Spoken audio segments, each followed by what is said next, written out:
Olá, meus queridos alunos e alunas e adelantes, focadíssimos futuros agentes penitenciários de Goiás. Cá estamos nós na nossa revisão de várias questões de direito administrativo para poder te preparar para o concurso da AGPEM de Goiás. E na aula anterior, na parte anterior, tínhamos parado aonde? Aqui, ó, nessa questão de número 4, tratando do tema aqui, ó, de poderes administrativos. Já sabemos o seguinte, ó, quando eu tenho o poder de polícia, o que é o poder de polícia? É o poder de limitar o interesse individual em prol desse interesse coletivo. Então, eu limito o indivíduo em prol do coletivo. E já vimos que esta questão de número 4, ela se encontra errada, porque diz que quando a administração determina a demolição de uma construção irregular, está se usando o poder normativo. Não é poder normativo, é poder de polícia. Porque no poder de polícia eu vou fazer o quê? Eu vou limitar a liberdade, vou limitar a propriedade particular, limito a liberdade e a propriedade particular, mas em benefício da coletividade. Mas eu limito em benefício da coletividade. Então, um exemplo bem simples. Quando eu tenho uma placa de proibido estacionar, isso limita a nossa liberdade, porque eu não vou poder estacionar naquele local se eu quiser. Mas isso está sendo feito pensando no que é melhor para o quê? Coletividade. Eu limito os indivíduos em prol do coletivo. Quando eu digo que nessa área daqui você não pode construir acima de 3 andares, porque isso prejudica a ventilação do resto da cidade, eu limito a liberdade e a propriedade de particulares, mas em benefício da o quê? Coletividade. Limito o indivíduo em prol do coletivo. E é isso que é o poder de polícia. E veja que a questão aqui, ó, ela não tinha absolutamente nada a ver com esse poder normativo. Poder normativo, depois eu falo o que seria ele. Mas, por enquanto, eu queria te demonstrar que a questão não tinha nada, absolutamente nada a ver com o poder de polícia. Porque você vai pensar comigo da seguinte maneira. O seu edital, ele pediu também para você analisar aqui o poder normativo, que seu edital chamou aqui também de poder regulamentar. Eu já vou te dizer uma coisa, existem 2 tipos de regulamento. Existe o regulamento executivo e existe aqui o chamado regulamento autônomo. Regulamento executivo, regulamento autônomo. Aí você vai pensar comigo o seguinte, ó, se falar na sua prova só em poder regulamentar e não explicar mais nada, ele quer a regra. E a regra é esse, é o regulamento executivo. E para que ele serve? Ele serve para dar fiel execução à lei. Essa é a frase famosa que aparece na sua prova, porque o regulamento executivo ele é encontrado no artigo 84, inciso 4 da Constituição Federal. Então, imagina o seguinte, quando eu tenho poder regulamentar, se só falar na sua prova o nome poder regulamentar, poder normativo, pense na regra. E a regra é o regulamento executivo. E para que serve o regulamento executivo? Para dar fiel execução à lei. Num exemplo bem simples, a Constituição mandou a administração licitar. Aí foi feita uma lei explicando como é o procedimento de licitação. E para complementar alguns termos da lei, foi feito um decreto. Então veja, esse decreto vem abaixo da lei para complementar termos da lei. Serve para dar fiel execução à lei. Deixa eu puxar para um exemplo, vou tentar não errar, porque não é da minha matéria, mas um exemplo da sua área. Eu sei que existe uma lei de drogas, não tem? Só que a lei de drogas, ela não diz o que seria considerado droga. Não é assim? Existe a lei de drogas, mas ela não diz o que seria considerado droga. Então foi feita uma norma dizendo o que vem a ser considerado droga. E essa norma foi feita para quê? Para dar fiel execução à lei. Então esse poder regulamentar seria aqui, ó, uma norma que é feita abaixo da lei para poder complementar os termos da lei, para poder colocar a lei em prática. Aí só com isso já fica muito claro uma coisa, ó. Voltei para a questão, observe. Quando eu tenho aqui a demolição de uma construção clandestina, isso tem alguma coisa a ver com o administrador criando uma norma para poder dar fiel execução à lei? Não tem nada, absolutamente nada a ver com isso. Por quê? Porque quando eu falo em poder regulamentar, eu estou falando em administrador produzindo normas. E ordenar a demolição de uma construção irregular não é criação de norma. Então não teria nada a ver com poder normativo. Tem a ver com poder de polícia, como já estudamos. Voltei para cá. E voltando para o nosso esquema, só para poder a gente complementar, como eu te disse, falou em poder regulamentar, pense na regra. Regulamento executivo. Leia o artigo 84, inciso 4 da Constituição. Já o regulamento autônomo, ele é tão a exceção, mas tão a exceção, que ele só existe em 2 casos. Esse regulamento autônomo é uma norma, é um decreto que vai ser feito, mas não é para colocar em prática os termos da lei. Vai ser feito para substituir a lei. Então, ele vai ser feito para substituir a lei. Onde é que você encontra esse decreto autônomo? No artigo 84, inciso 6, alíneas A e B da Constituição Federal. Então, os únicos 2 casos que existem, de regulamento autônomo são esses daqui, ó, alíneas A e B do artigo 84, 6 da Constituição Federal. Pela experiência da sua banca, se isso daqui cair, como regra, eles vão pedir o texto da lei. Mas o que a Constituição diz no artigo 84, 6? Que o presidente da República, por meio de um decreto, vai poder o quê? Alinhar, organizar o funcionamento da administração federal, leia tudo, e a linha B, gerar extinção de cargo público quando tiver vago. Então, esse decreto que organiza a administração federal ou que gera a extinção de um cargo público vago está colocando em prática diretamente o termo da Constituição e não um pedido da lei. Ele é a exceção, porque, como regra, o administrador só faz normas para colocar em prática os comandos de quem? Da lei. Só que no caso do regulamento autônomo, ele quer colocar em prática os termos da própria Constituição. Professor, isso daí é confuso. É porque como aqui é um curso de questões, eu não vou chegar a aprofundar esse tema, mas eu te digo uma coisa. Caiu na sua prova isso daqui, tenha certeza que o que ele vai pedir é o texto da lei. É a cópia. Regulamento Executivo, artigo 84, inciso 4 da Constituição, e aqui Regulamento Autônomo, artigo 84, inciso 6, alíneas A e B da Constituição Federal. Mas veja que não tinha nada, absolutamente nada a ver com a questão de número 4, por isso que a questão 4 ela se encontra errada. Vamos direto aqui então para a questão de número 5, que diz assim: de modo geral, o poder de polícia é a atividade da administração pública de restringir ou condicionar o exercício de direitos individuais, liberdade e propriedade em benefício da coletividade. Por enquanto, vamos ler até aqui. Está dizendo que no poder de polícia, a administração vai fazer o quê? Restringir o indivíduo em sua liberdade e propriedade em benefício do coletivo. E aí, até aí, pessoal, certo ou errado? Certinho, concorda que é certinho? Porque isso que está escrito aqui é exatamente esse esquema que nós fizemos aqui, ó. O que é o poder de polícia? Limitar o interesse individual em prol do interesse coletivo. Tranquilo esse ponto, até aí tá certinho, já tínhamos visto o conceito desde a parte anterior da nossa aula.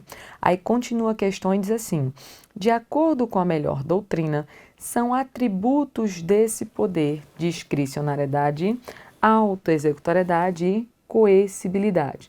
Atributos seriam as características do poder de polícia. Aí eu vou te dar uma dica para você lembrar dos atributos. Quais são os atributos do poder de polícia? Lembra dessa sigla? Dica. Porque os atributos do poder de polícia são discricionariedade, coercibilidade e autoexecutoriedade, que são exatamente os atributos que estão descritos aqui nessa questão número 5. Então, já sabemos que essa questão de número 5 é uma questão que está completamente correta. Aí vamos falar um pouquinho de cada um desses atributos. O que seria discricionariedade? Quando eu falo que o poder de polícia ele tem discricionariedade, é porque o administrador ele vai ter opções para fazer o quê? Escolha. Então, o administrador ele vai poder fazer escolhas em sua atuação. Ele vai poder analisar o que é mais conveniente, o que é mais oportuno, qual o melhor modo que ele vai poder agir. Só que cuidado, se disser na sua prova que o poder de polícia é sempre discricionário, isso está certo ou está errado? Está errado, porque existe um ato de polícia que é vinculado, qual? O ato de concessão de licença. Porque no ato de concessão de licença, a partir do momento em que o particular preenche os requisitos, a licença ela tem que ser concedida, não é que ela pode ser concedida, a licença tem que ser concedida. Exemplo, eu quero dirigir, mas a administração limita a minha liberdade. Ela diz, você só pode dirigir se receber uma licença para dirigir. Beleza, limitação da liberdade individual em benefício da coletividade, poder de polícia. Mas aí eu fiz aquela prova do Detran, passei em todas as etapas, fiz até a baliza, passei em tudo. Agora a administração escolhe se me libera aquela atividade, dirigir ou tem que liberar? Tem que liberar. Então, nesse momento, estamos diante de uma discricionariedade ou de uma vinculação? Vinculação, porque agora o administrador ele não vai ter espaço para fazer o quê? Escolhas. Percebeu o raciocínio? Então, falou na sua prova, poder de polícia é vinculado ou discricionário? Discricionário. Sempre? Não. Porque nos atos de concessão de licença, a partir do momento que o particular preenche os requisitos, a licença ela tem que ser concedida. Esse era o primeiro atributo. E o próximo atributo é aqui, ó, o atributo da coercibilidade. Olha o nome, coercibilidade. O que é coercibilidade? É coerção, é imposição. Então, nessa coercibilidade, a gente pode falar que o administrador vai impor um ato ao particular sem precisar da concordância dele, podendo inclusive o administrador chegar a usar da força física, lógico, respeitando os princípios da proporcionalidade e razoabilidade, mas ele pode usar da força física. Então, exemplo, aqui está um restaurante está vendendo alimentos impróprios ao consumo. O fiscal da vigilância sanitária chegando aqui e vendo a situação do restaurante, pode mandar interditar, sim ou não? Pode. Precisa da concordância do dono do restaurante? Não. Ele chega aqui e interdita. Beleza, vai lá e faz a interdição. Pode inclusive usar da força física para poder abrir um armário, sei lá, que o dono do restaurante não quer que abra? Pode. Então, nesse momento, ele está agindo com poder de polícia, com coercibilidade, que ele vai praticar um ato sem precisar da concordância do particular. Fechado? Então, já vimos aqui, ó, discricionariedade, coercibilidade e o último atributo é a autoexecutoriedade. Olha o nome, autoexecutoriedade. É uma execução que está sendo feita por quem? Pela própria administração. Então, é o próprio administrador executando aquele ato sem precisar de uma prévia autorização judicial. Vou dar o mesmo exemplo. O fiscal da vigilância sanitária, para poder interditar o restaurante que estava vendendo alimentos impróprios ao consumo, precisa, antes de interditar, ir lá no juiz para pedir autorização do juiz para poder interditar? Não. Ele chega lá e interdita, porque a execução vai ser feita pela própria administração sem precisar de uma prévia autorização judicial.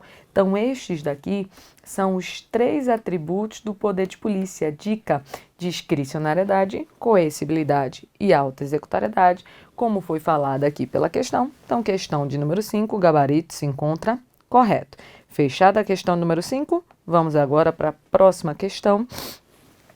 Questão de número 6, diz assim, ó: por meio do poder regulamentar, a administração pública poderá complementar e alterar a lei a fim de permitir a sua efetiva aplicação.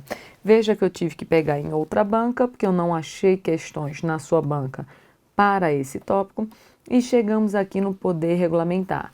Lembra que quando falar em poder regulamentar e não explicar qual ele quer, é porque ele quer a regra. Ele quer o regulamento executivo. E para que serve o regulamento executivo? Para dar fiel execução à lei. Num exemplo simples, vamos para constitucional, aquela pirâmide das normas que você estuda em constitucional. Qual é a norma que está no ápice aqui? A Constituição. Abaixo da Constituição nós temos leis. Abaixo das leis nós temos outras normas, por exemplo, temos aqui um decreto. Decreto é uma norma feita pelo chefe do executivo, por exemplo, pelo presidente, pelo governador, e é uma norma que se encontra abaixo da lei. Vamos imaginar o seguinte, ó, exemplo fácil. A Constituição diz assim, ó: a administração deve licitar. Está escrito na Constituição. Mas a Constituição não diz como é feito o procedimento de licitação. Então, para isso foi feita uma lei, Lei 8666, que foi até solicitada no seu edital. E disse a Lei 8666 como é o procedimento para se licitar. Observe que a lei foi feita para colocar em prática um pedido da Constituição. A Constituição mandou a administração licitar, veio a lei e disse como é feito o procedimento de licitação. Só que na lei de licitação, trabalhando aqui com um exemplo, disse o seguinte, ó: quando a administração for fazer uma compra, sempre que possível, a administração deve comprar por um tal de um sistema de registro de preço. Não cai registro de preço na sua prova, tá? Eu só quero que você entenda o esquema. Foi feita a Lei 8666 e diz como era o procedimento de licitação. E dentro dessa lei tem escrito assim, ó: quando a administração for licitar para comprar alguma coisa, sempre que possível, essa compra deve ser feita seguindo o sistema de registro de preço. Só que tem uma coisa, a Lei 8666 não falou como é o sistema de registro de preço.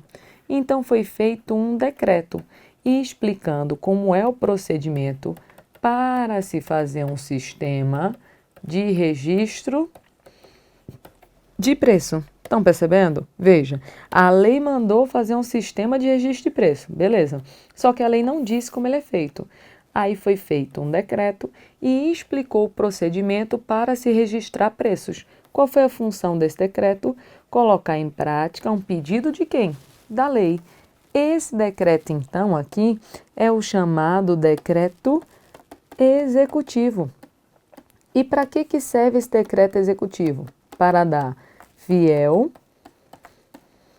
execução à lei, ou seja, fazer com que a lei venha a ser colocada em prática. Veja que o decreto na pirâmide das normas está abaixo da lei. Primeiro é feita a lei e somente depois, para complementar os termos da lei, é que venha a ser feito um decreto. Aí olha o que a questão de número 6 está dizendo. Está dizendo que no poder regulamentar, a administração pode complementar e alterar a lei a fim de permitir a sua efetiva aplicação. Para que serve o regulamento executivo? Para dar o quê? Fiel execução à lei. Complementar a lei? Beleza. Mas pode o poder regulamentar alterar a lei? Não, porque se o administrador ele tem que agir de maneira fiel, ele só vai fazer aquilo que a lei pediu, sem poder ir a mais, sem poder e a menos. Ele simplesmente vai agir complementando os termos que foram solicitados pela lei. Ele não vai criar novos direitos, novas obrigações, ele não vai alterar a lei. Ele simplesmente vai explicar comandos que foram solicitados pela própria lei. É por isso que essa questão de número 6 está uma questão completamente o quê? Errada. Fechada a questão 6, vamos à próxima questão, questão número 7. Diz assim, ó: o abuso de poder pode revestir-se exclusivamente de forma comissiva. Só uma pausa já aqui. Forma comissiva é quando algo é praticado por uma ação. Então, o abuso de poder, que foi solicitado esse tema pelo seu edital, pode revestir-se exclusivamente de forma comissiva, porque é a única forma capaz de afrontar a lei e causar lesão a direitos individuais do administrado. Já vou te dizer uma coisa: abuso de poder pode ser praticado por ação ou por omissão do administrador. Então, a questão de número 7 já está errada, porque diz que o abuso de poder é exclusivamente praticado de forma comissiva, que seria a única maneira de se ferir direitos individuais. Questão de número 7 já se encontra errada. Vamos lá devagarzinho para a gente entender uma coisa. Abuso de poder é gênero, do qual eu tenho duas espécies: o desvio de poder e o excesso de poder. Observe, uso de poder é o uso normal. O administrador ele tem que usar do seu poder para poder cumprir com o seu dever. Então, o uso de poder é uso normal. O problema é o abuso de poder. E o abuso de poder é gênero, do qual eu tenho duas espécies: desvio de poder e excesso de poder. Quando é que existe o desvio de poder? Quando o administrador é competente para praticar o ato, mas pratica o ato aqui, ó, para uma finalidade diversa da prevista em lei. Então, eu, Ana Cláudia, sou governadora. Posso desapropriar a casa de João para construir uma nova escola pública? Posso, uso de poder. Mas e se eu desapropriei a casa de João só porque ele é meu inimigo político? Abuso de poder na espécie desvio de poder, que pode ser chamado de desvio de finalidade. Veja, eu, governador, até que posso desapropriar, mas naquele momento eu estou desapropriando para a finalidade que a lei manda? Não, eu estou desapropriando para atingir uma outra finalidade. Então, eu desviei da finalidade da lei para poder atingir uma outra finalidade. Isso é desvio de poder. E quando é o excesso de poder? É quando o administrador literalmente aqui, ó, se excede, ou seja, pratica um ato sem nem possuir competência para tanto. Então, ele nem poderia estar praticando aquele ato, mas ele vai lá e pratica aquele ato. E veja que o desvio, por exemplo, ele pode ser praticado por ação ou por omissão. Imagina, desapropriei a casa de João porque ele é meu inimigo político. Foi um desvio de poder praticado de forma comissiva, por ação. Agora, olha um exemplo de omissão. Chegou um particular me pedindo algo que ele tem direito. Só que eu não gosto da pessoa que pediu. Eu digo, pô, vai ficar esperando, vai reencarnar esperando que eu não faço. Então, a pessoa queria uma licença para construir, eu recebi a licença e engavetei. Fiquei aqui, ó, não fiz nada. A pessoa está lá a vida inteira esperando receber uma resposta e eu não dou a resposta porque eu não quero dar. Isso também é abuso de poder na forma de desvio de poder. Por quê? Porque a minha omissão faz com que eu pratique um ato ou a ausência de um ato para finalidade diversa da prevista em lei. É por isso que a questão número 7 é uma questão que está errada, porque, como podemos ver aqui, o abuso de poder pode ser praticado tanto por uma ação quanto por uma omissão. Fechado até aí? Vamos caminhando mais um pouco.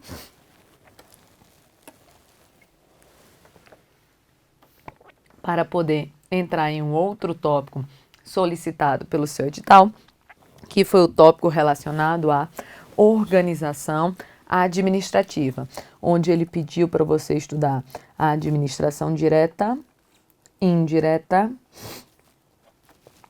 centralizada e descentralizada. Observa o seguinte aqui, ó. Já falamos dessa parte de poderes, deixa eu só já abrir um novo tópico, que é o tópico de organização administrativa. Nosso assunto novo agora é sobre organização administrativa. Só que eu vou voltar alguns esquemas, porque nós já tínhamos falado disso daqui, ó, que existem pessoas na administração direta que pode ser chamada de administração centralizada. Veja, seu edital pediu aqui, ó, administração direta, que é a administração centralizada. E quem é que faz parte da administração direta centralizada?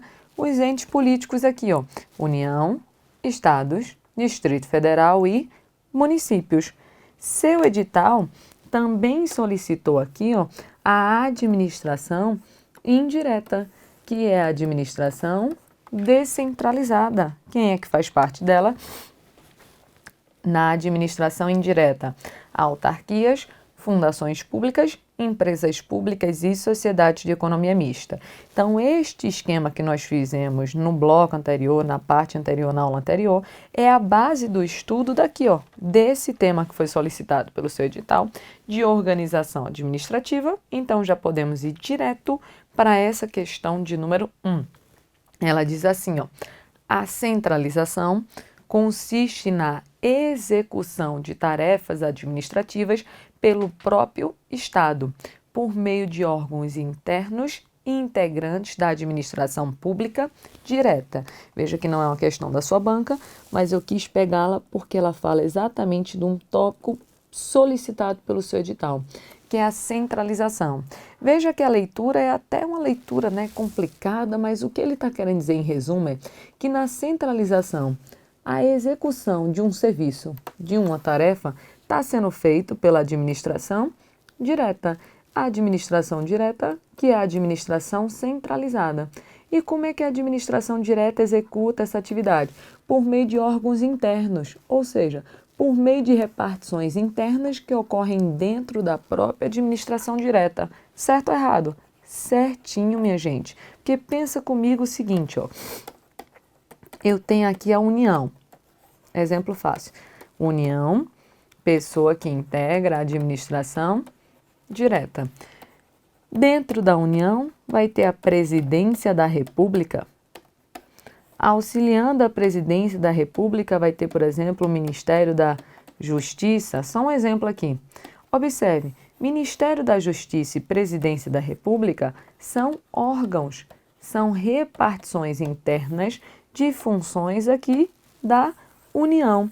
Eu tenho uma pessoa, que é a pessoa da União, pessoa que pertence à administração centralizada, à administração direta, pessoa essa que vai distribuir as suas funções entre diversos órgãos. E é isso que está falando aqui a questão de número 1, que a centralização, a execução daquela tarefa, ela vai ser feita por órgãos internos da própria administração direta. Por isso, questão de número 1, questão certinha. Era só para você correlacionar o tema centralização com as pessoas da administração direta. Fechada a questão 1, já podemos ir para a questão de número 2, que diz assim, ó, a descentralização administrativa acontece quando a administração pública reparte internamente os respectivos órgãos em órgãos menores, de modo a levar o serviço público a todos que dele precisam. Então, está falando que aqui na descentralização, eu tenho uma repartição interna de funções entre aqui, ó, diversos órgãos. Aí a questão, ela está querendo saber de uma diferença que chove de cair em prova. Que diferença é essa? É a diferença entre um fenômeno chamado de desconcentração para um fenômeno chamado de descentralização. Desconcentração e descentralização.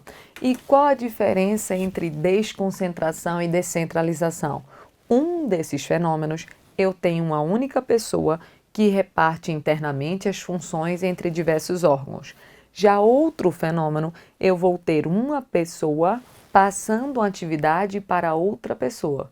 E qual é desconcentração? Qual é descentralização? Eu te conto, mas eu te conto em uma próxima parte, em uma próxima aula.